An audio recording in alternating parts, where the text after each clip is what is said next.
সরকারি গেস্ট হাউসে তৃণমূলের নির্বাচনী বৈঠকে ছিলেন জেলা সভাপতি ও দুজন প্রার্থীও।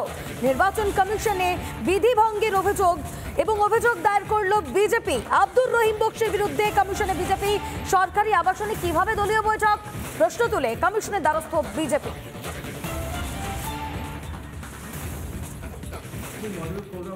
পরিষ্কার বলা আছে, কোনো রাজনৈতিক দল কোনো সরকারি আবাসন, সরকারি জায়গা সেগুলো ব্যবহার করতে পারবে না। অথচ আমরা আশ্চর্যের সঙ্গে দেখলাম মালদা শহরের বুকে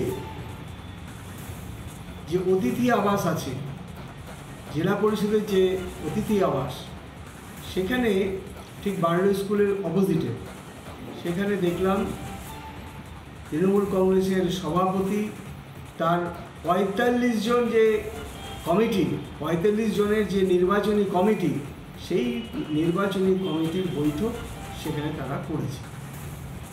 এটা ডাইরেক্ট এটা মডেল কোড অফ কন্ডাক্টে ভায়োলেশন হয়েছে।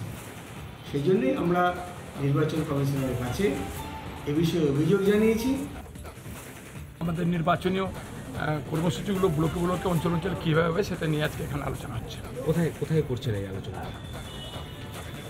মালদা শহরে হয়েছে না। সরকারি গেস্ট হাউস বলতে আপনারা অনেক সরকারি গেস্ট হাউসে যারা পার্মানেন্টলি সবসময় ভাড়া দিই, যারা ভাড়া দেওয়ার যে জায়গাগুলো আছে সেখানে ভাড়া নিয়ে আমরা করছি।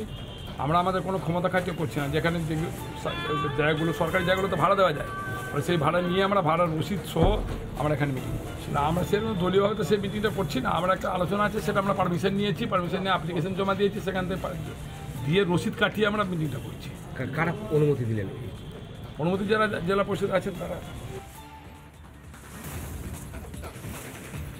বেজে গিয়েছে লোকসভা ভোটের দামামা, আর জোর কদমে প্রচার সারছে বিরোধী এবং শাসক দল দুপক্ষই। আর এবার প্রচারে বেরিয়ে চালিয়ে ব্যাটিং করলেন দিলীপ ঘোষ। কীর্তি আজাদকে ক্রিকেটের ভাষায় জবাব দিলেন দিলীপ। ইঞ্চিতে ইঞ্চিতে জবাবের বার্তা দিলীপ ঘোষের। ওদিকে রিটায়ার্ড লোকেরা আছে, আমি রিটায়ার্ড নেই, আমি টায়ার্ডও নেই। আমি এখনও সেইভাবেই খেলি। যে মাঠে গেলে সেই মাঠে খেলি, যেমন পিচ পাই সেখানে খেলি এবং জিতি। জবাব তো সব জায়গায় ইঞ্চিতে আমরা দেবো।